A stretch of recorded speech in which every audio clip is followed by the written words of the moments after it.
Hello à tous, on se retrouve aujourd'hui dans une nouvelle vidéo, dans un podcast couture. Comme je vous l'ai dit dans la précédente vidéo, je vais essayer de vous tourner un podcast couture par mois. Du coup je change un petit peu le rythme par rapport à l'an passé. L'an passé on était sur un podcast tous les 2 mois pour avoir plus de pièces à vous présenter. Et là j'ai décidé pour cette année de faire moins de vidéos, mais j'ai quand même envie d'avoir un lien avec vous, de garder ce lien que l'on a et de garder cette régularité, et donc un podcast par mois. Je vais donc vous présenter quelques pièces que j'ai pu coudre. Et bien en décembre il n'y en aura pas beaucoup, j'aurai surtout très peu de visuels à vous présenter puisque ce sont pour la plupart des cadeaux que j'ai pu faire, je n'ai plus ces vêtements. Et je vais également vous présenter ce que j'ai pu coudre en janvier. Forcément, il y aura un peu plus de pièces que les prochains podcasts puisque je récupère quelques pièces de décembre. Mais en février, il y aura 2-3 pièces tout au plus, etc. etc. Courant décembre, j'ai cousu cette chemise. Il s'agit de la chemise Charlie de Make My Lemonade. J'aime beaucoup cette chemise. Alors on voit pas beaucoup les détails puisque le tissu est full motif. En fait il s'agit d'une chemise avec donc un empiècement sur le devant et un empiècement également dans le dos. Au niveau du devant vous avez les poches qui sont mis dans l'empiècement. Donc là vous avez le rabat de poche et juste en dessous vous avez la poche.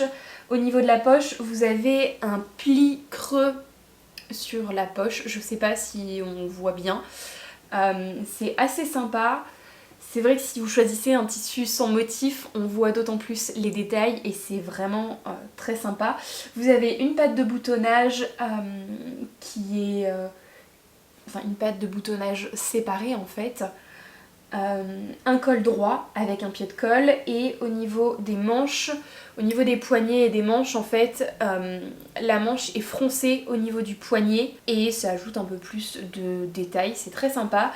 Au niveau du dos, je vous l'ai dit, vous avez un empiècement dos avec un pli milieu dos très classique pour les anses, et la coupe de la chemise est assez loose. J'ai cousu la taille 40 et je savais que c'est une chemise assez loose, donc au niveau des valeurs de couture j'avais prévu à la base de rajouter un tout petit peu plus pour pouvoir faire que des coutures anglaises, d'autant plus qu'on est sur un tissu très fin, très fluide, donc ça aurait été d'autant plus sympa, pas de surjet à faire, sauf que au niveau de la coupe j'ai complètement oublié. Ce n'est pas un problème puisque c'est une chemise loose, j'ai réussi à rogner un petit peu, j'ai tout cousu à 0,5 et ensuite pour finir ma couture anglaise j'ai bien coupé et j'ai recousu à 0,5, 0,7, donc finalement on est sur une valeur de couture à 1,2, donc c'est vraiment pas gênant, même si à certains endroits je suis allée jusqu'à 1,5, je me sens quand même très très bien et à aucun moment je suis serrée dans cette chemise. J'ai plutôt une belle carrure, j'ai quand même des épaules assez conséquentes, donc je ne suis vraiment pas serrée. C'est plutôt le type de montage que je vous conseille sur les chemises, les coutures anglaises. C'est bien plus beau, surtout si ça fait déjà un petit moment que vous cousez. Ça met guère plus de temps que de faire un surjet et après d'assembler votre chemise, mais c'est surtout que les finitions sont bien plus belles. Je l'ai déjà réalisé plusieurs fois, j'ai pas du tout les versions en tête. Si, j'en avais fait une l'été dernier je crois, dans un drap plat en version manche courte que j'ai énormément porté et que je porte toujours. Est-ce que j'ai réalisé d'autres fois? Oui certainement, mais là je les ai pas en tête. Dans tous les cas c'est une chemise que je vous conseille, un patron en tout cas que je vous conseille, qui est, je trouve, très bien coupé. Je n'ai pas cousu énormément de patrons de chez Make My Lemonade, donc j'ai pas énormément de recul, mais en tout cas celui-ci est très bien, je vous le conseille, et eh bien je la referai sans hésiter.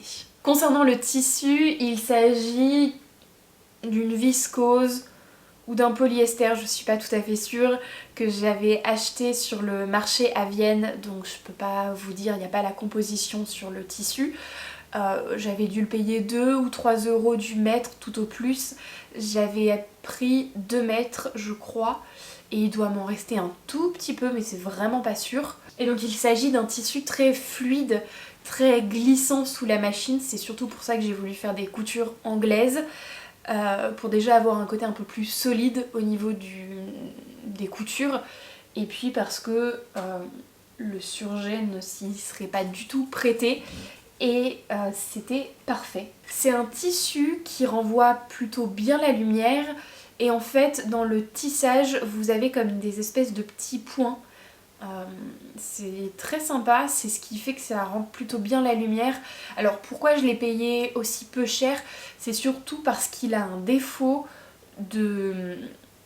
d'impression en fait, puisque vous pouvez voir à l'intérieur, en fait il est imprimé le tissu. À l'intérieur c'est blanc, donc ça a été imprimé par-dessus. Et alors j'ai fait en sorte de couper mon modèle de sorte à ce qu'il n'y ait que très peu le défaut visible. Mais à ce niveau-là, je sais pas si vous verrez peut-être, on voit qu'il y a des traits un peu plus blancs en fait, l'impression c'est mal faite. Donc c'est pour ça que je l'ai payé aussi peu cher. Mais en vrai, vu qu'on est sur un tissu full motif, ça se voit pas tant que ça. C'est une chemise que j'ai portée à Noël et que par la suite j'ai reportée plusieurs fois, dans laquelle je suis super bien. Pareil, le tissu, je suis bien dedans. Forcément, ça fait un peu plus transpirer que si on était sur du coton à 100%, mais c'est pas gênant du tout. N'empêche que je suis extrêmement contente d'avoir réalisé cette chemise. J'aime beaucoup le léopard et en plus de ça, c'est vraiment la tendance du léopard. Je vous ai pas dit concernant les boutons, écoutez, ce sont des boutons que j'ai récupérés sur la chemise de mon mec. Je pense que cette chemise ne lui allait plus et avant de m'en séparer, j'ai dû récupérer les boutons. Je pense que c'est ça. On est sur des petits boutons noirs très classiques. J'ai hésité avec des boutons blancs, mais vu qu'il y a pas de blanc dans la chemise, et ben finalement je les ai éliminés. Et après j'aurais bien aimé des boutons marrons, mais en fait je trouve que le noir ça se confond plutôt bien avec les autres taches, enfin avec toutes les taches noires.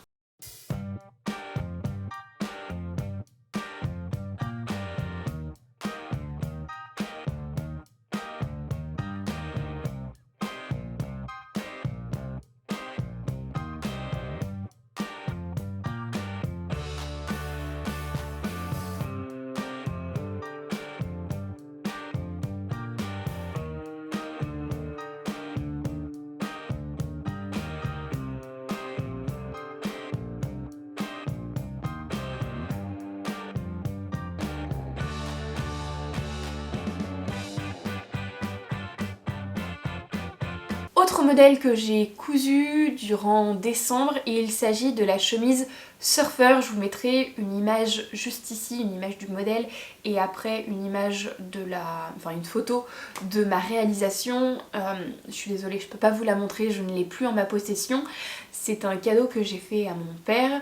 Au niveau du tissu, je l'ai acheté en seconde main, je l'ai acheté chez Emmaüs, donc je ne peux pas vous dire réellement ce que c'est, je vais juste vous dire ce que je pense que c'est. Je pense que c'était un chambré bleu. Pourquoi je pense que c'était un chambré? Eh bien parce que on avait vraiment cet effet chambré, on avait vraiment cet effet tissage qui est assez propre au chambré, mais à la fois ça peut complètement être un polyester effet chambré, vous voyez. Donc je ne suis pas tout à fait sûre.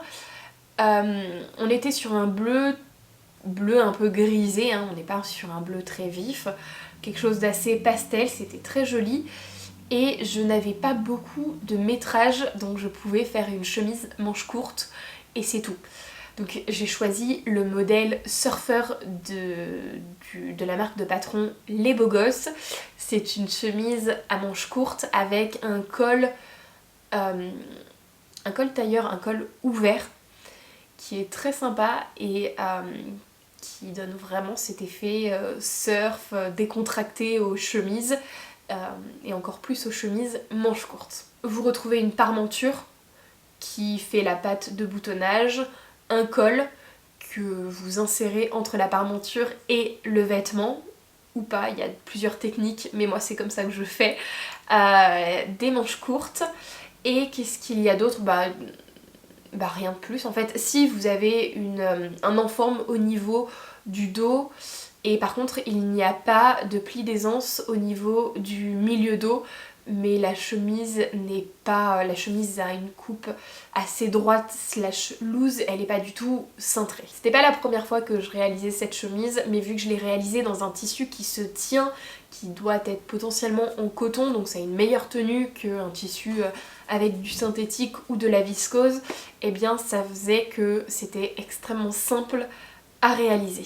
C'est une chemise que je vous conseille de faire si vous souhaitez faire un vêtement pour votre mec, votre père ou un proche. Et ben en tout cas c'est un bon patron qui n'est pas très compliqué à coudre et qui fait son petit effet, surtout si votre mec, votre père ou votre proche aime le côté décontracté et les manches courtes, c'est vraiment un bon patron qui je trouve est plutôt bien taillé. J'ai dû faire la taille L ou 42, je sais plus comment quel est le sizing de la marque, mais j'ai dû faire la taille L ou la taille 42 et ça convient très bien. Autre modèle que je ne peux pas vous montrer puisque je ne l'ai plus en ma possession, mais je devrais le récupérer, mais il faut que je le demande. Il s'agit, alors je vous montre la version que j'avais réalisée pour moi il y a quelques années, donc le tissu est un petit peu bouloché et j'ai apporté quelques modifications. Mais il s'agit de Vesper de chez Caledonia Dreamin'. Hop. Vesper, donc c'est un patron de robe, body ou t-shirt manche longue ou débardeur ou t-shirt manche courte, peu importe, donc c'est un patron pour de la maille ou du jersey. La version que j'ai réalisée, elle était destinée à ma petite sœur à la base et je l'avais cousue dans un French terry. J'avais cousu une version manche longue, t-shirt manche longue, voilà. C'est un patron avec une encolure en cœur, des manches longues, et voilà, c'est un t-shirt manche longue. Vous avez pour la partie cœur, pour doubler en fait cette partie, pour faire la finition, vous avez une doublure au niveau un enforme doublure au niveau de la partie devant, et la possibilité soit d'avoir un enforme pour le dos, soit de poser un biais, je crois que c'est d'ailleurs un biais plutôt, et du coup ça fait une encolure très belle, très propre. Pour la version que j'ai réalisée, j'ai donc choisi un French terry gris de chez Dries & Stoffen. Pourquoi? Parce que il me restait de ce French terry dans lequel j'avais réalisé un t-shirt manche longue pour mon mec. Donc j'avais envie de refaire, d'utiliser le reste que j'avais. Le truc, c'est que le French terry, ce n'est pas du tout extensible et je l'ai pas du tout pris en compte. En fait, je me suis dit que le French terry c'était considéré comme c'est comme du sweat et un peu comme de la maille quoi, ça a un petit côté extensible, sauf que ce n'est pas suffisant pour un t-shirt un t-shirt qui doit être réalisé dans de la maille ou du jersey, et donc la taille n'est pas la bonne. C'est-à-dire que j'ai réalisé entre le 42 et le 44, sauf que entre un tissu qui est extensible et un tissu qui ne l'est pas ou très peu, eh bien forcément la taille n'est pas la bonne. Donc il ne va pas à ma petite sœur, donc je vais le récupérer pour moi, puisque ce serait dommage de ne pas le porter. Voilà, vous en conviendrez. Mais ouais, je suis quand même très dégoûtée. Et j'ai apporté quelques modifications aux vêtements, au patron, puisque... aux finitions. Tout simplement parce que je suis pas très fan de cette enforme et du fait qu'il y ait une grosse couture au niveau du devant. Je suis vraiment pas fan. Donc j'ai fait un enforme bien plus petit, bien plus étroit que ce qui est prévu. C'est-à-dire que j'ai pas fait un biais, j'aurais pu faire un biais, mais au niveau de la forme cœur, pour poser un biais c'est un peu plus compliqué, il faut que ce soit vraiment très propre, etc. Et sur de la maille c'est un peu complexe, je n'avais pas envie de me prendre la tête, donc j'ai juste posé un empiècement, un enforme, je vais pas y arriver. J'ai fait un enforme. Je reprends parce que je me perds dans mes explications et j'ai pas dû être très claire. J'ai fait un enforme à mon encolure dos et devant. Donc j'ai pris l'empreinte de mon patron. J'ai rajouté 3 cm, ou 3 ou 4, peu importe. J'ai assemblé endroit contre endroit à mon vêtement. J'ai retourné. Et la partie qui était retournée, qui était libre, qui n'était pas assemblée, je l'ai surjetée pour avoir une finition. Et ensuite, donc j'ai retourné et j'ai bien repassé pour bien ouvrir mes coutures, pour bien tout faire ressortir, que ce soit propre, net. Et ensuite, j'ai fait une surpiqûre à 1 cm pour bien plaquer mon enforme, et donc pour pas qu'il ressorte et que ce soit propre. Et du coup, le fait d'avoir plaqué, d'avoir fait cette surpiqûre, ça fait un peu comme si c'était un biais que j'avais posé. Sauf que ce n'est pas un biais, c'est plus propre, c'est un enforme. Et du coup, on retrouve la belle forme de cœur au niveau de la poitrine, et je trouve que c'est un top qui met très en valeur le port de tête, le décolleté, et c'est sans trop en voir non plus, parce que c'est pas très décolleté, ça cache ce qu'il faut. C'est quelque chose de... Enfin, c'est un haut qui est portable du coup au quotidien pour aller travailler. Je trouve qu'il fait pas du tout too much, et à la fois il ouvre cette partie là, et je trouve que c'est super flatteur. Je vous mettrai une photo de moi portée parce que je l'avais pris en photo, et comme vous pourrez voir, c'est un 42-44 et ça me va. Alors ça pourrait m'aller un peu mieux si je recentrais certaines parties, mais ça me va complètement, donc effectivement ça n'irait pas à un 42-44, ce serait trop serré. Ce serait trop serré, surtout parce que le French Terry est très peu extensible. Du coup, avant-dernière pièce que je vous présente, vous pouvez voir qu'un bilan, un podcast couture sur un mois et demi, c'est vachement plus rapide. Ce sera vachement plus rapide à monter également. Il s'agit du pantalon Mickey. Mickey, c'est un patron que j'ai depuis extrêmement longtemps, sauf que j'ai complètement perdu le patron. Et je gardais, du coup, dans ma Patrontech, de patron imprimé, je gardais le patron en taille 40 ou 42, je sais plus, mais je crois que c'est du 40, imprimé, et je le sauvegardais un petit peu, vous voyez, j'essayais de faire attention parce que vraiment il me restait que cette taille que j'avais imprimée, que j'avais en ma possession, et tout le fichier PDF, je l'ai perdu. Je ne sais pas où est-ce qu'il est, je ne sais pas avec quel compte j'ai réussi à l'avoir. Je sais pas si je l'ai acheté sur Makerist, mais du coup, avec un compte lambda, genre un compte invité, ou je ne sais pas si je l'ai acheté sur Clématis Pattern avec un compte invité, je ne sais pas, je ne retrouve pas ce patron. Donc, je me suis quand même décidée à le racheter parce que à force, il s'abîme, et puis j'avais l'impression d'avoir volé ce patron, alors que pas du tout. Ça m'est jamais arrivé, et jamais de la vie je ferais ça. Mais vraiment le fait de pas avoir le patron en ma possession, j'avais l'impression d'avoir volé le patron, et je me sentais... à chaque fois que je devais le faire, en fait, j'étais un peu en mode oh là là, faut que je protège le patron papier parce que j'ai rien d'autre, enfin bref, j'étais pas à l'aise. Donc je l'ai racheté. Et je l'ai redécoupé, enfin je l'ai réimprimé, redécoupé, comme ça j'ai un beau patron tout propre, tout net, tout neuf. J'ai refait la taille 40 et voici ma version.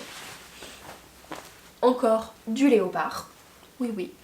Gris cette fois-ci, ce qui fait que c'est quand même peut-être un peu plus portable, quoique je n'ai pas l'habitude de porter du gris, donc...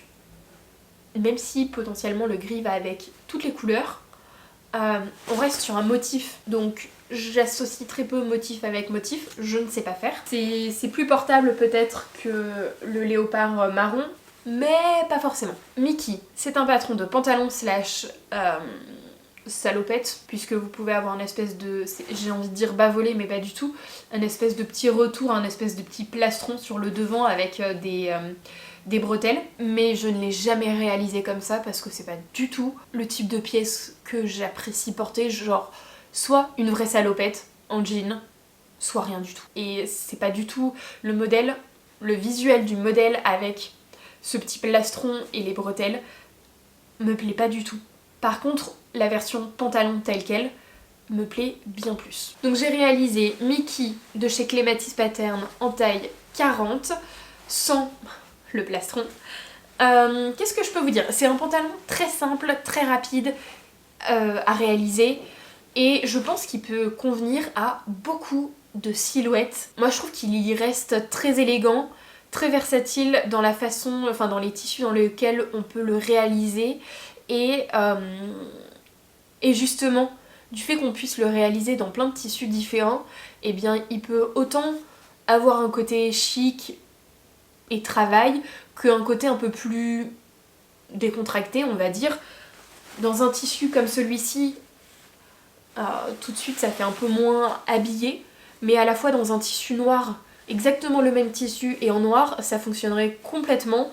On peut le faire dans un velours, dans un lainage, là c'est une bengaline, donc dans une bengaline, dans un crêpe, certainement dans un twill de coton. Je pense que c'est un patron qu'on peut réaliser dans plein de tissus différents et je trouve que ça en fait un bon basique. Après il faut que la coupe nous plaise, moi la coupe me plaît énormément et ça fait partie vraiment de mes patrons basiques. Seule chose que je reproche, c'est que ce n'est pas un patron avec des poches et une vraie braguette et j'ai plus l'habitude de porter des jeans du coup avec des poches et une braguette. Donc je suis à la recherche d'un patron taillé comme Mickey avec des poches et une braguette. Tout ça pour dire que vous avez une ceinture, un zip invisible sur le côté, vous avez également des pinces sur le devant et sur le dos pour un peu plus plaquer au corps et vous pouvez faire l'empreinte de la braguette puisque c'est une partie qui est en surplus en fait sur le milieu devant, mais je coupe toujours cette partie, je ne la fais jamais parce qu'il n'y a aucun intérêt je trouve, et c'est plus quelque chose à ajouter qui est pas très beau si on se loupe, du coup je préfère ne pas prendre le risque et ça n'a vraiment aucun intérêt, donc je ne la fais jamais. Voilà, vous avez, enfin c'est une coupe qui est quand même assez près du corps au niveau des fesses et du bassin, ça met en valeur cette partie là. Ouais, ça englobe plutôt bien les fesses, le bassin, les cuisses un petit peu mais pas trop, puisqu'après ça vient en s'élargissant en fait, en étant un peu droit, voire s'élargissant un tout petit peu. Moi j'élargis toujours un tout petit peu le bas des jambes, du genou jusqu'en bas j'élargis d'1 cm, 1 cm et demi par demi jambe. Donc en fait sur votre devant et votre dos c'est pareil, quand je coupe mes pièces, ici je rajoute un tout petit peu, un petit centimètre ou 1 cm et demi, donc sur les côtés intérieurs et extérieurs, ce qui fait que mes jambes sont un tout petit peu plus larges et à la fois c'est pas non plus trop large, et après je peux toujours enlever à la machine, en fait à la confection, si je trouve que ça l'est trop ou pas. J'aime bien rajouter parce que du coup ça se pose bien sur la chaussure. Je porte avec ce type de pantalon soit des baskets, soit des grosses boots, soit des chaussures à talons et j'aime quand le pantalon se positionne super bien et fasse une cassure sur le devant mais pas trop de plis. Et en fait s'il est trop serré ça fait des plis plutôt qu'une seule cassure. Et j'aime beaucoup le côté assez large des jambes, enfin en tout cas quand les jambes, le bas des jambes est assez large, je trouve que c'est super sympa, ça redonne une mode de l'ancien temps. Moi j'aime bien. Je me croirais dans les années 60-70 et je sais que je ne vieillis pas à la bonne époque. Je le sais. En tout cas pour la mode. Pour le reste, je ne sais pas, mais pour la mode, je ne vieillis pas à la bonne époque. C'est un patron que je réalise dans la taille 40 au niveau du tissu. On est sur une bengaline. C'est un tissu qui est stretch dans un sens. Alors, Dans le sens largeur, vous voyez, il est très peu... Enfin, en fait, il a ce côté, cette extensibilité mécanique. C'est dû aux fibres, c'est comme ça. Beaucoup de tissus ont cette toute petite extensibilité mécanique. Mais au niveau longueur, vous pourrez voir, hop, il l'est énormément. Je ne connaissais pas du tout la bengaline quand je l'ai acheté. C'est un tissu qui vient de chez Dressenstoffen. C'était la première fois de ma vie que je commandais une bengaline. Je l'ai commandée parce que j'aimais énormément le motif du tissu. Mais je ne savais pas du tout à quoi m'attendre. Donc j'avais posé plusieurs options au niveau des patrons. Je m'étais dit soit je fais un pantalon, soit je fais une petite veste. Voilà, je ne savais pas à quoi m'attendre, donc j'avais plusieurs options. Finalement pour le pantalon, je me suis dit que ce serait parfait, mais dans le sens non stretch, non extensible, parce que c'est pas un pantalon qui demande d'être réalisé dans un tissu extensible. Si vous faites un slim, ça aurait pu le faire. Dans le sens extensible, bien évidemment. Je pense, après, je n'en suis pas sûre non plus, c'est un tissu qui coûte pas très cher. Donc forcément, on peut faire des tests avec, si ça marche, tant mieux, si ça marche, c'est pas très grave, entre guillemets, ça nous aura pas coûté très cher, ça nous aura permis peut-être de valider la taille, d'apporter quelques modifs, mais c'est tout. Donc, je vous disais, la bengaline, c'est un tissu que je ne connaissais pas du tout. Quand je l'ai reçu, j'ai découvert que il y avait un sens qui n'était pas du tout stretch et un sens qui était stretch. Au niveau de la laise, de la laise à la laise en fait, de la largeur du tissu, et bien c'est dans ce sens-ci que le tissu est extensible et au niveau longueur, le tissu n'était pas extensible. Donc, étant donné qu'on est sur un motif qui n'a pas vraiment de sens en fait, les taches que vous les voyez dans ce sens ou dans ce sens, on ne voit pas la différence. J'ai donc choisi de placer mon patron dans le sens de la largeur, dans le sens parallèle à la lisière et non pas perpendiculaire, pour ne pas utiliser la partie extensible du tissu. J'espère que je suis assez claire. Ce qui fait que le côté extensible, on le retrouve dans la longueur, mais pas dans la largeur. Puisque comme je vous disais, Nikki n'est pas un patron de pantalon qui nécessite d'être réalisé dans un tissu extensible. La bengaline, c'est un tissu 100% polyester. C'est pas du tout un beau tissu. Et à la fois, en fonction de ce que vous allez en faire, je trouve qu'en pantalon, c'est parfait. Alors, ça marche parce que c'est un tissu à motif. C'est sûr que je le referai pas en noir. Enfin dans des couleurs très classiques, marine, noir, blanc ou autre, je préférerais choisir un twill de coton ou un lainage parce que c'est plus beau et que sur un tissu uni, j'aime mettre l'accent sur la beauté du tissu, de la matière, plutôt que sur le motif. Vous voyez ce que je veux dire? Et à la fois pour faire une toile, pour valider une taille ou autre, ça peut très bien fonctionner. J'avais acheté 2 mètres de cette bengaline, il m'en restait un tout petit peu. Quand j'ai positionné mon patron, il m'en restait un petit peu et donc je me suis coupé un short. J'ai coupé le short California de chez Atelier Escamide que j'ai déjà réalisé plusieurs fois l'été dernier en pantalon mais également en short. Cette fois-ci j'aurai un short léopard que je pourrais autant porter l'hiver avec des collants parce que je trouve que les couleurs se portent plutôt bien à l'hiver, mais également en été avec un t-shirt vert. J'ai un t-shirt vert. Je trouve que ça fera super sympa. J'aurais utilisé à 100% mon tissu, je l'ai coupé, je ne l'ai pas encore réalisé. Ça viendra, pas tout de suite, parce que c'est plutôt un projet printemps-été. Donc il n'y a aucun intérêt à ce que je le fasse là maintenant. Je préfère me concentrer sur des projets plutôt hiver-printemps que printemps-été. C'est un pantalon que j'ai déjà porté plusieurs fois et que j'aime beaucoup, dans lequel je me sens super bien. J'ai juste rallongé un tout petit peu les pinces devant parce que je trouvais que ça faisait un espèce de pli au niveau du devant. En fait, je trouvais qu'il y avait un espèce de surplus de matière à ce niveau-là, donc j'ai rallongé un tout petit peu les pinces pour enlever ce surplus de matière. Je pourrais le faire un peu plus, mais je le fais pas parce que je me dis que si je mange bien, au moins je suis à l'aise.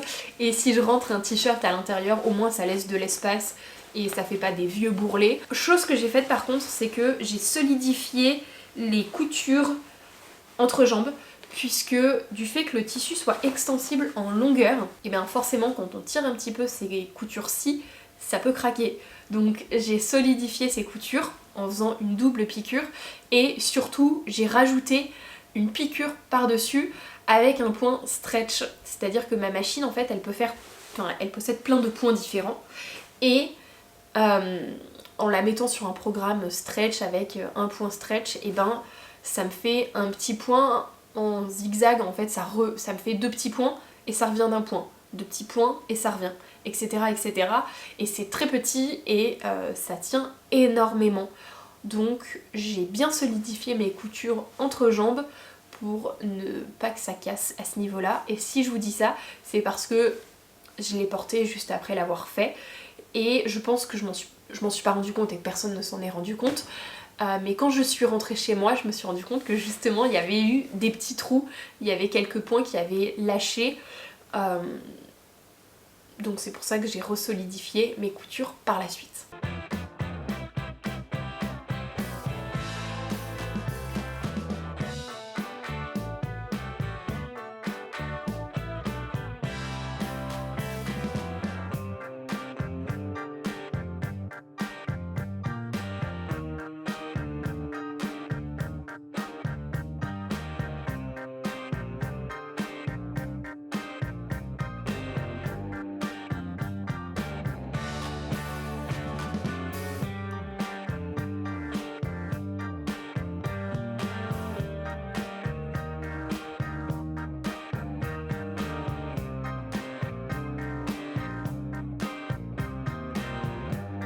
Et alors dernier vêtement que je vous présente, alors il s'agit de Monceau ou Courcelles.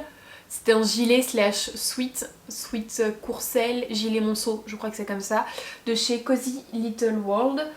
C'est un patron que j'ai depuis extrêmement longtemps. Je vous l'avais présenté dans les projets couture d'hiver. Et bah voilà, c'est chose faite, je l'ai réalisé. C'est un patron que j'ai depuis très longtemps, c'est également un tissu que j'ai depuis très longtemps, il ne me reste plus rien, donc je suis très contente. Alors, il s'agit d'une maille en polyester, hein, bien évidemment, je l'ai depuis très longtemps, avec des petits détails de fil lurex. En fait vous avez des petits points, et dans les petits points vous avez du lurex doré, c'est très mignon, ça lui donne un peu plus de dimension, un peu plus de luminosité également, et de caractère, on va dire. C'est pas un tissu tout simplement couleur ocre. Là voilà, vous avez des petits détails et c'est très sympa. C'est un tissu, une maille qui est quand même très très fine, qui est légèrement, enfin qui est un petit peu stretch, hein. J'aurais pu réaliser un t-shirt un peu plus près du corps, ça aurait fonctionné parce que c'est quand même un tissu stretch. Et je crois que c'était un coupon de 3 mètres que j'avais dû acheter. Alors soit sur All Tissu, soit sur Benitex, et d'ailleurs ça fait extrêmement longtemps que je n'ai pas commandé sur Benitex, je ne sais plus du tout, je crois que vous pouvez le retrouver sur All Tissu, je n'en suis pas tout à fait sûre. Courcelles ou Monceau de chez Cozy Little World Pattern, il s'agit du coup d'un sweat ou d'un gilet. On est sur une encolure ronde, des manches longues, et donc pour le gilet vous avez une patte de boutonnage, et donc vous avez des petits détails qui diffèrent d'un modèle à l'autre. Pour ma part j'ai apporté quelques modifications, notamment j'ai modifié l'encolure pour avoir quelque chose un peu plus ouvert et en V. Normalement l'encolure est ronde, et c'est tout ce que j'ai apporté comme modification. Au niveau des finitions, j'ai fait un enforme dos et un enforme devant, je les ai assemblés. J'ai assemblé endroit contre endroit, j'ai retourné et ensuite j'ai bien plaqué. Mon enforme est surjeté de l'autre côté. Et donc j'ai fait 2 piqûres pour bien plaquer mon enforme. Les piqûres sont faites dans un fil ocre, ce qui fait qu'on les voit très peu. Si on se rapproche, on les voit bien. J'ai fait des ourlets classiques avec ma piqueuse plate au niveau des manches, des bas de manches, ainsi que du bas du vêtement. J'ai fait des ourlets classiques. J'aurais pu faire à la double aiguille, mais la double aiguille ne fonctionne pas toujours Je trouve que le résultat n'est pas à la hauteur du temps passé. Et qu'est-ce que je peux vous dire de plus? Eh bien pas grand chose. J'ai choisi des boutons dorés à queue pour mon vêtement. J'en ai mis 4 et je vous avoue que s'ils avaient été un tout petit peu plus petits, je trouve que ça aurait été plus sympa et j'en aurais mis 5. Si au niveau des boutons et du coup de la patte de boutonnage, les boutons sont cousus sur les 2 épaisseurs, donc le devant droit et le devant gauche. Je n'ai pas fait de boutonnière. Je n'ai pas fait de boutonnière parce que sur ma machine à coudre, sur du jersey, sur de la maille, c'est pas évident. Je gère pas encore et je pense que c'est peut-être pas qu'une question de moi, mais peut-être plus une question aussi de ma machine qui n'arrive pas à faire avancer la matière. En fait ça s'accroche, ça avance pas très bien. J'avais commencé, j'avais essayé avec la première boutonnière, je me suis rendu compte que ça ne marchait pas très bien, donc j'ai essayé de tout découdre correctement pour l'enlever et donc j'ai pris les 2 épaisseurs pour coudre mes boutons. Les boutons du coup sont complètement fake, en fait ils sont complètement décoratifs, je ne peux pas les enlever. Et à la fois ça ne m'empêche pas, c'est très bien parce que je voulais pas les enlever. Enfin je ne voulais pas déboutonner le vêtement, c'est plutôt ça que je veux dire. J'ai quasiment tout assemblé à la surjeteuse, sauf du coup la pâte de boutonnage et les ourlets que j'ai fini avec ma piqueuse, avec ma machine à coudre. Je pense que j'ai fait un petit peu le tour de ce projet-ci.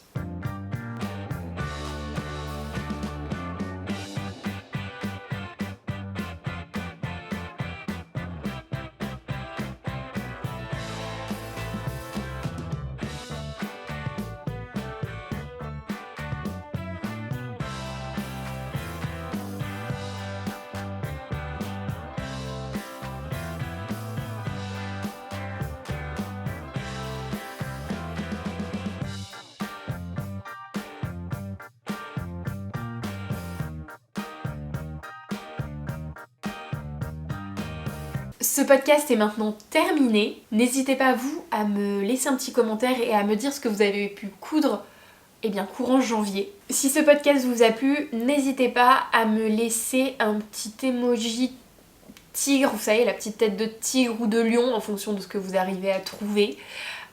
Puisque c'est vrai que j'ai quand même cousu 2 pièces avec ce type de motif.